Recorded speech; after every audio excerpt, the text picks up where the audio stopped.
Hello, we are doing a summary for Daf Vav, page 6, Daf 6 of Parshas Pekudei in Likkutei Torah.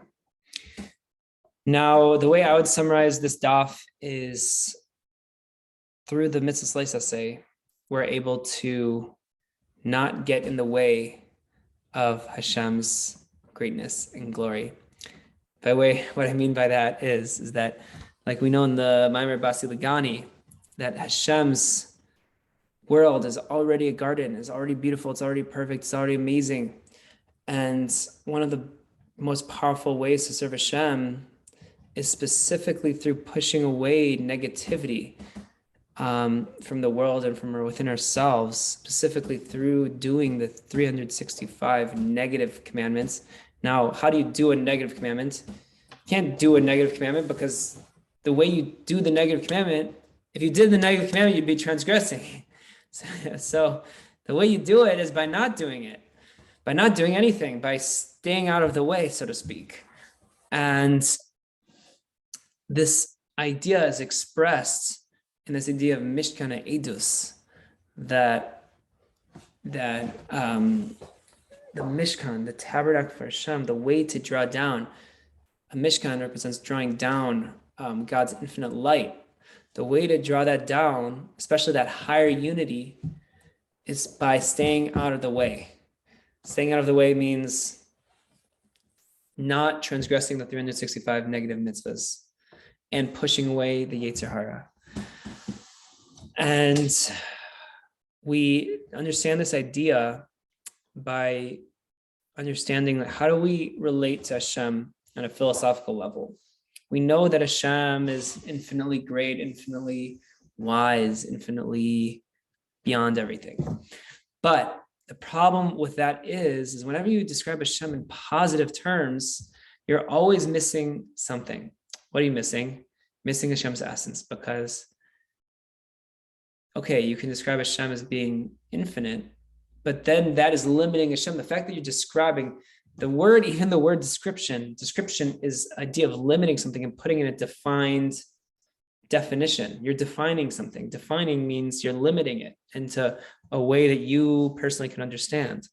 But what we have to understand is that Ein Sof is completely beyond Chachma, beyond everything. So the only way that we can really relate to it is by saying Hashem is not wise. Hashem is not, it sounds like apikarsis, but it's not.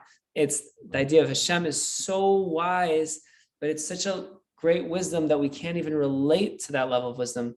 So really Hashem is not wise the way that we have wisdom. Hashem's wisdom is completely beyond, it's infinitely beyond.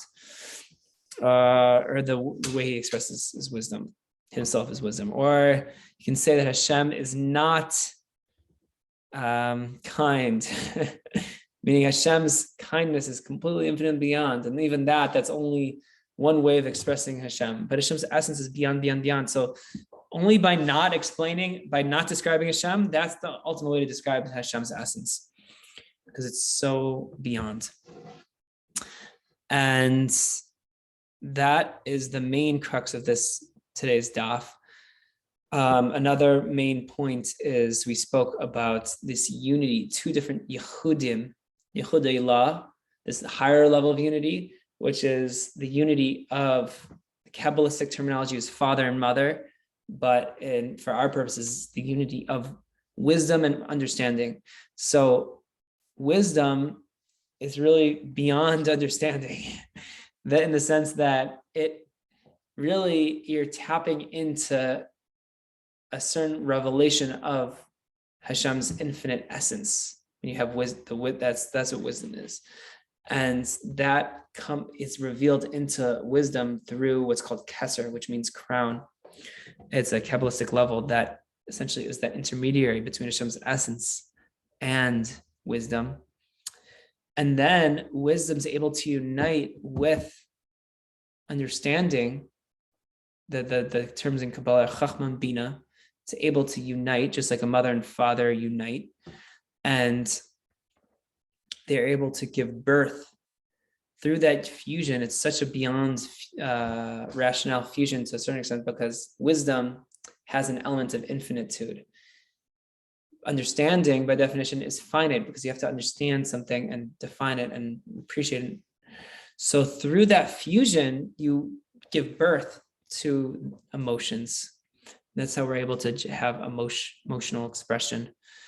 And then once we have our emotional expression, we're able to have this lower level of unity called the yahud of zun, which is the unity where we have our emotions with, which is called malchus.